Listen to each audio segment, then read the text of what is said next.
First described as a plague-like illness in the United States in 1911, a new bacteria infecting ground squirrels was discovered in Tulare County, California, hence its name Tularemia.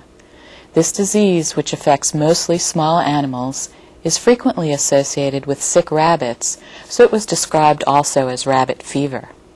There are several ways that people can get infected: being bitten by a blood-sucking insect such as a tick or deer fly, by handling meat and skins of infected animals, from food or water that has been contaminated, or by breathing in the bacteria.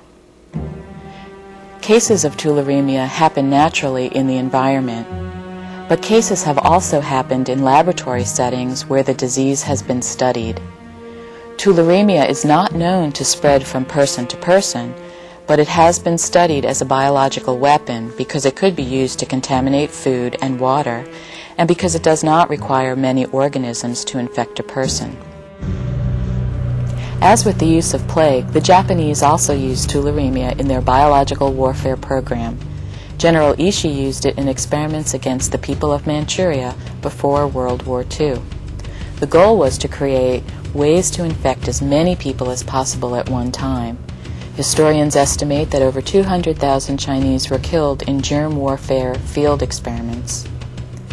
The World Health Organization once estimated that 50 kilograms of tularemia spread through the air over a city of 5 million people would lead to 250,000 cases of illness.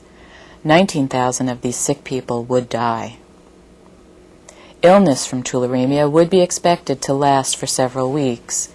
However, relapses can occur during the following weeks and even months. Tularemia is not a household name like plague is. However, it is potentially a dangerous disease that could be used as a weapon. Tularemia bacteria can be mixed into food and water supplies and then taken in by unsuspecting persons. Bacteria that is sprayed into the air is also a concern.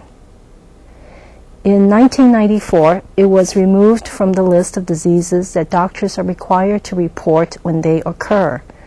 Because of the potential danger that tularemia poses to mankind, it was placed back on the reportable list of diseases in 2000. Tularemia is also classified as a Category A agent. This means that it is one of the critical agents of concern to us from a bioterrorism perspective. Tularemia was included in the United States stockpile of biological weapons in the late 1960s. Dr. Ken Ellerbeck is a Soviet Union weapons defector who provided much information about the biological weapons programs in his country.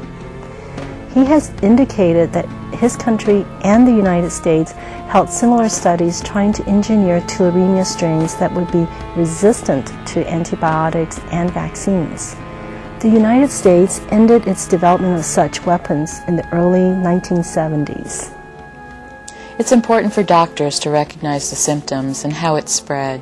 This early recognition would prevent a disaster if this disease were introduced into our food or water supply. We're very concerned about terrorists using tularemia. The disease agent is found not only in nature, but can also be purchased from commercial sources for legitimate scientific research.